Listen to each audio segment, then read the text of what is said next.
Mi eterno y soberano Dios, pido tu permiso para compartir tu palabra. Limpia estos labios de barro, Señor. Si hay algún pecado en este servidor, perdóname, Señor Jesús. Quita cualquier obstáculo que haya en mi vida. No quiero ser obstáculo para tu palabra. Y que tu palabra llegue donde esté la necesidad, comenzando por este servidor. En tu nombre, mi eterno y soberano Dios, Jesús de Nazaret.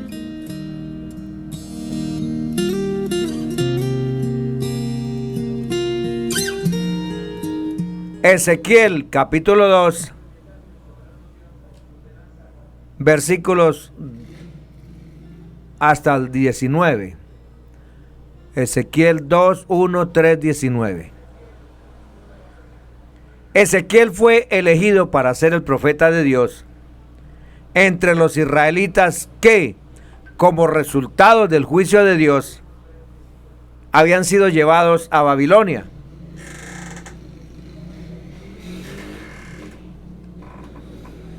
No fue una tarea fácil. Él nació y creció en la tierra de Judá y se estaba preparando para convertirse en un sacerdote en el templo de Dios cuando los babilonios atacaron en el año 597 y lo llevaron junto a otros 10,000 prisioneros. Segunda de Reyes 24, 10, 14. 5 años más tarde, viviendo como cautivo en Babilonia, Ezequiel vería una de las revelaciones más gloriosas y asombrosas de la presencia y del poder de Dios. Ezequiel 1:4. A través de esta visión, Dios llamó a Ezequiel para ser su profeta. Los israelitas en el exilio perdieron su meta y estaban desesperados del propósito y de la presencia de Dios en sus vidas. Ellos continuaron ignorando los intentos de Dios de llamarlos al arrepentimiento y prefirieron escuchar a los falsos profetas que hablaban mentiras reconfortantes, supuestamente ellos.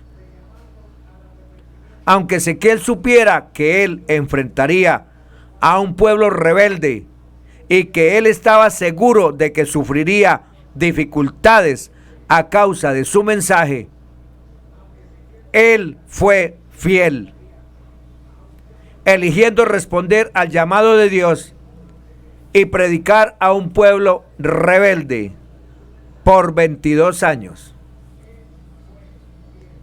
El Señor se dirige a Ezequiel llamándolo hijo de hombre y lo elige para ser su mensajero.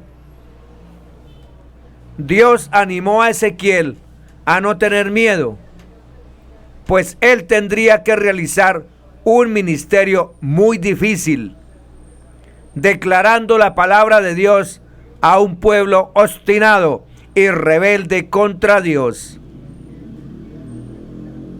En vez de reconocer y arrepentirse de los pecados que habían traído el juicio de Dios sobre ellos, los exiliados judíos eligieron vivir su tiempo en Babilonia como un retroceso temporal que acabaría pronto. Y Ezequiel, enfrentando la verdad con la palabra de Dios, no sería bienvenido.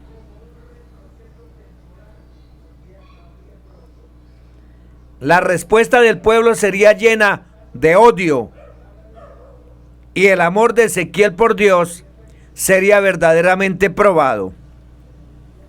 Ezequiel 2:1. Él me dijo: hijo de hombre, ponte sobre tus pies y hablaré contigo. Dios a menudo habla con la humanidad a través de la boca de los profetas. El Señor Jesús se llamó hijo de hombre en varias ocasiones, porque había nacido de mujer y eso significaba ser semejante a sus hermanos. ser el sustituto, el pariente redentor. Dios llama a Ezequiel hijo de hombre aquí, porque él hablará, representará ser el vocero al pueblo y a las naciones a través de Ezequiel profeta. Ezequiel 2:2 dice: después de hablarme, entró el Espíritu en mí y me afirmó sobre mis pies y oí al que me hablaba. Aquí vemos que el Espíritu le da poder a Ezequiel para realizar su ministerio, mientras le habla acerca de su misión.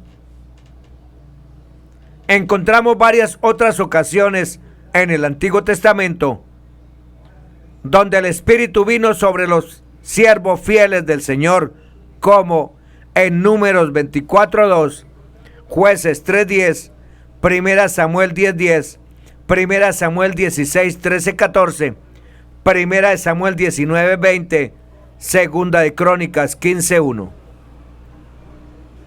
Antes de la primera venida del Señor Jesucristo, el Espíritu no habitaba en todos los creyentes como ahora, sino que se movía y venía sobre ellos, como leemos en 2 de Pedro 1:20-21. Dios no espera que entendamos todo sobre Él, sino que deseemos ser siervos obedientes y fieles a lo que sabemos que es verdadero y correcto. Dios dio y continúa dando a sus siervos el poder del Espíritu Santo para cumplir sus mandamientos. Ezequiel 2:3 me dijo: hijo de hombre, yo te envío a los hijos de Israel, a una nación de rebeldes que se rebelaron contra mí. Ellos y sus padres se han rebelado contra mí hasta este mismo día. Aquí Dios le está hablando a Ezequiel acerca de Israel. Pero este mensaje no es solo para Judá. Este mensaje es para todos aquellos que se rebelan contra Dios en la actualidad.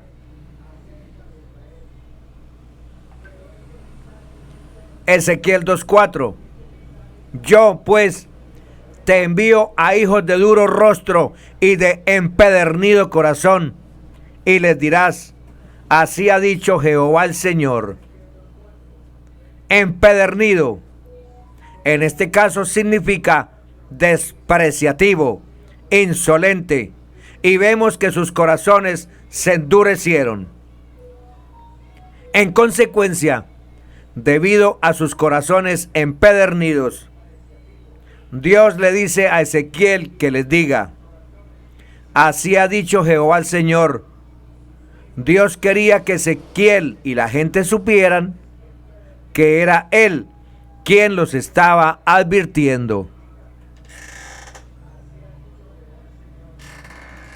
Dios está hablando con los líderes religiosos cautivos de Israel. Ellos tenían el templo, tenían túnicas lujosas, el dinero y los rituales y servicios religiosos. Pero sus corazones eran malos y Dios rechazó sus rituales y sacrificios. Y ellos perdieron todo a causa de su rebelión e hipocresía. Dios no nos juzgará por cuán bien los demás responden a nuestro testimonio, sino por cuán fiel que hemos sido. Y Él siempre nos da la fuerza para lograr lo que Él nos pide que hagamos. Ezequiel 2:5. ¿Acaso ellos escuchen? Pero si no escucharen, porque son una casa rebelde, siempre conocerán que hubo profeta entre ellos. Estas personas son tan duras de corazón que tal vez lo escuchen y quizás no. Sin embargo, cuando las palabras dichas se hagan realidad, sabrán sin ninguna duda que fueron advertidos por un profeta de Dios. En cualquier caso, las personas no podrán alegar ignorancia, al igual que no pueden hacerlo hoy. Estamos predicando. No tienen excusa. Así como Ezequiel fue enviado como un mensaje a los hijos de Israel, hay muchos mensajeros piadosos hoy en día que son tratados de la misma forma que Ezequiel fue tratado. Ezequiel 2:6. Y tú, hijo de hombre, no les temas, ni tengas miedo de sus palabras, aunque estás entre zarzas y espinos, y moras con escorpiones. No tengas miedo de sus palabras, ni temas delante de ellos, porque son casa rebelde. No tengas miedo. Se le habla 3 veces a Ezequiel para animarlo a cumplir la misión de Dios. Las zarzas, espinos y escorpiones son palabras figurativas que Dios usó para describir a la gente de Judá, cuyo obstinado rechazo de su palabra sería como ponzoña, picadura y mal para Ezequiel. El Señor estaba preparando a Ezequiel para su misión, dándole la garantía de que Él estaría con él. Los siervos de Dios no deben temer a los hombres. Por lo tanto, tampoco debemos temer ser un ejemplo veraz a la gente descortés. Ezequiel 2:7.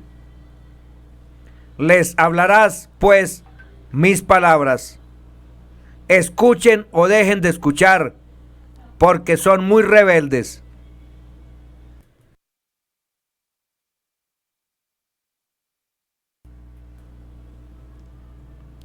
Ezequiel debía ser fiel a Dios, a pesar de que éstas fueron personas rebeldes, que o escucharían o se negarían a escuchar.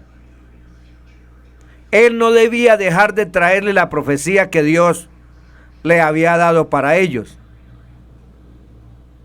Esto es aplicable a todos aquellos que intentan enseñar la palabra de Dios a los demás.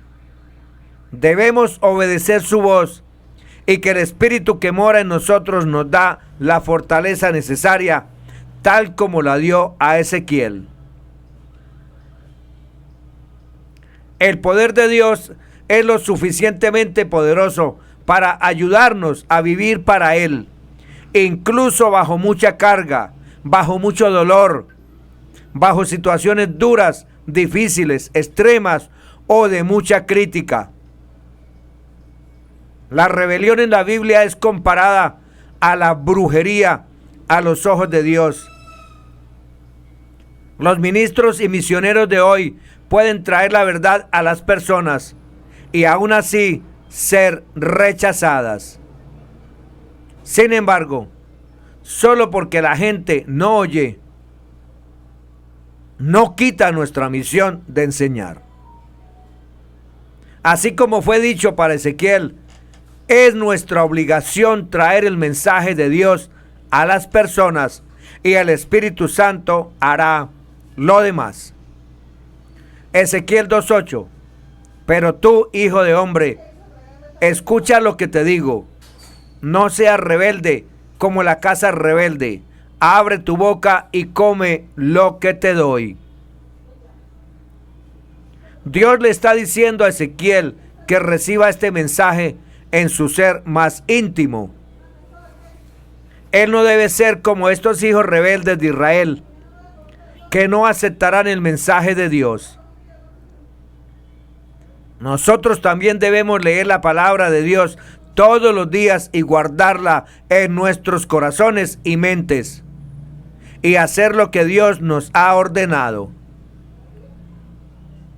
Ezequiel debía obedecer la orden, no literalmente comiendo un rollo, sino en un sentido espiritual recibir el mensaje de Dios para que se convirtiera en una pasión interna en él. Hoy en día sus siervos como Ezequiel deben ser fuertes en la palabra de Dios, en un mundo donde las personas se van en contra de la verdad. Sin embargo, aunque las personas sean rebeldes, no están sin esperanza. Dios espera que las personas escuchen, respondan y obtengan un corazón dispuesto, ya que la esperanza está siempre presente hasta que tomemos nuestro último aliento, y entonces por nuestra propia elección nuestro futuro será sellado para siempre. Preguntémonos, ¿Dios está revelando algún pecado en mi vida o en su vida? No seamos obstinados, confesemos nuestros pecados y comencemos a vivir para Dios. Al obedecerlo disfrutaremos mucho más de la vida y estaremos listos para algún día estar ante Él sin ninguna vergüenza, sin ninguna pena.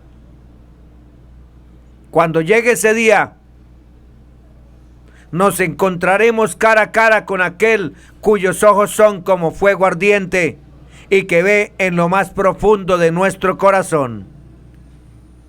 Así que recuerde que bienaventurado todo aquel que teme a Jehová y que anda en sus caminos. Salmo 128:1. Todo llamado en la Biblia implica el cumplimiento de la misión. No hay llamado de Dios sin misión para su pueblo. Esto es más que evidente en el capítulo de hoy. Dios llama a Ezequiel y lo llama para cumplir una misión profética en Israel. ¿Cómo debía cumplir esa misión?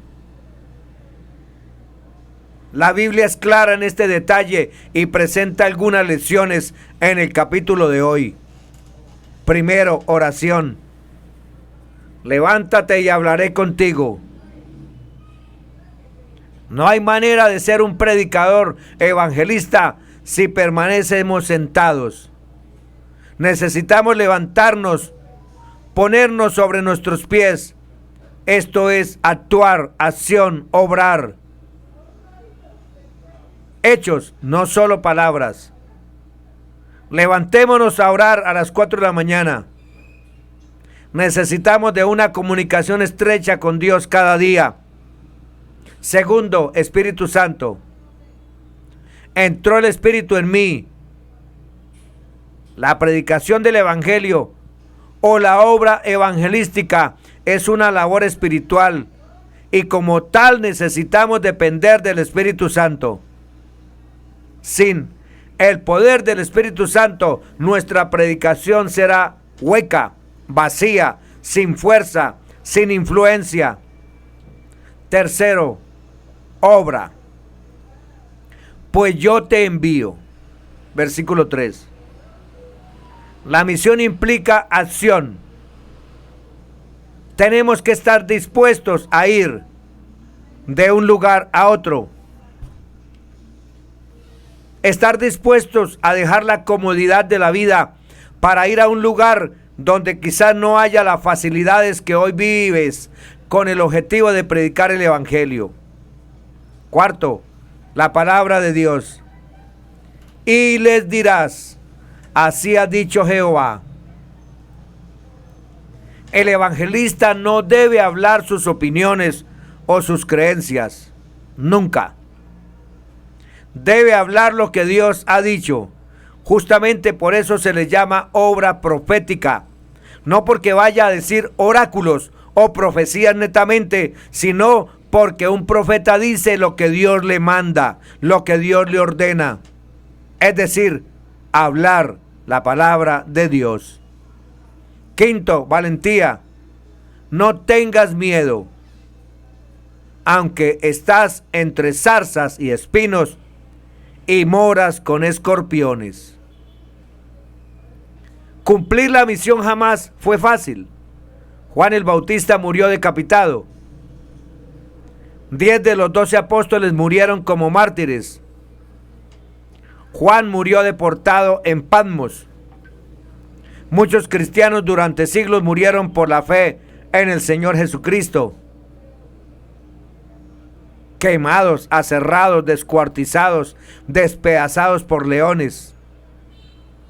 Por eso Dios nos dice, no tengamos miedo. Y es que la misión es una tarea para valientes. Quizás hoy haya paz, o estemos en paz, y sea una tarea sencilla, sin persecuciones, ni mayores pruebas. Pero habrá un tiempo que esto será muy diferente. Aún así, quizás por la misma situación en la que vivimos, a veces sintamos que es difícil. Con todo, Dios también nos dice, no tengan miedo. Hoy es un buen día. Dios me llama, Dios te llama para cumplir la misión, para que cumplamos la misión. Esta tarea no es opcional, esta tarea es un imperativo. Necesitamos cumplir la misión, porque de otro modo, dice Dios, mas tú, hijo de hombre, oye lo que yo te hablo. No seas rebelde como la casa rebelde. No seamos rebeldes, cumplamos la misión. Todo pecado tiende a agravar su propio mal. La rebelión es peor que la transgresión. El niño malo puede ser más malvado que su padre corrupto, al menos si solo se les deja a las malas influencias de su hogar. En cada hombre, si se elige el pecado, se sigue un curso descendente hacia una iniquidad más negra y una maldad más escandalosa, hasta que se alcanza la meta y el pecador ha desarrollado completamente el reino de las tinieblas dentro de él. La transgresión moral conduce a la oposición personal contra Dios. Al principio, el transgresor puede no tener ganas de pelear con Dios. Él solo quiere salirse con la suya. Y posiblemente lamenta la desgracia de que esto se oponga a la voluntad de Dios. Durante un tiempo trata de separar la moralidad de la devoción y de retener su adoración después de haber roto su obediencia. Este estado de discordia no puede durar. El enemigo de la ley de Dios no puede sino convertirse en enemigo de Dios. Quien se resiste a la palabra de Dios se opone al gobierno divino. La iniquidad encubierta termina en impiedad confesada. La transgresión puede ser secreta, la rebelión será abierta. La caída repentina de un santo, que a veces sorprende y conmociona a la iglesia, puede ser solo el paso de la deslealtad a la rebelión. El progreso del pecado endurece y endurece al pecador. Los padres transgredieron. Los niños son descarados y rígidos. La reverencia no puede sobrevivir a la obediencia. La conciencia que se usa más o menos pierde su sensibilidad y se vuelve dura e insensible, como la piel de la mano que trabaja con materiales ásperos. Por lo tanto, el peor pecado es menos reconocido y el mayor pecador es más impenitente. Dios no descuida a sus hijos rebeldes. Dios no ha perdido su reclamo sobre ellos. Los hombres pueden arrojar su lealtad a Dios, pero no pueden destruir su autoridad legítima sobre ellos. Ninguna alma puede prohibirse a sí misma. Renunciar a un soberano no es escapar del poder de su gobierno. Si un soldado inglés, por ejemplo, se declarara republicano, no sería exonerado del servicio de la reina. Dios es el juez de toda la tierra, de los que rechazan su ley tan seguramente como de los que la obedecen. Dios desea recuperarlos. El mensaje puede llegar con ira y amenaza de destrucción. Sin embargo, nunca debe haber sido enviado.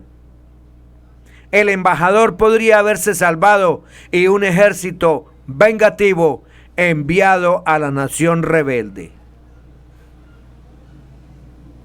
Pero Dios envía advertencia antes de los juicios, predicación antes de destrucción, invitaciones a regresar antes de los mandatos de exterminio, anuncio de gracia antes de las espadas de la fatalidad. Cuanto más fuerte es el mensaje de advertencia, con mayor seguridad es impulsado por la misericordia.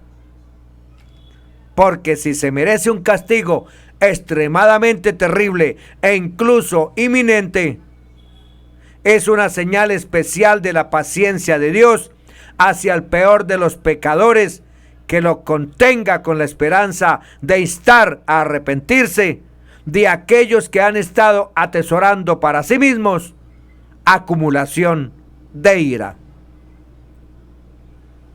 Mucho más entonces es el Evangelio de Cristo, un mensaje de misericordia que invita a los pecadores a regresar al reino de los cielos en lugar de pisotearlos como rebeldes sin valor.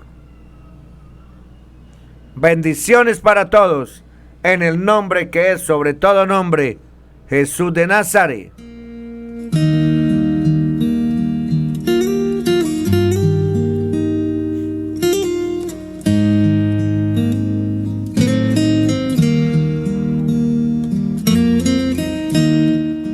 Gracias, mi eterno y soberano Dios. Te alabo, te bendigo, te glorifico. Gracias por darme el privilegio de compartir tu divina palabra. Gracias por darme esa honra.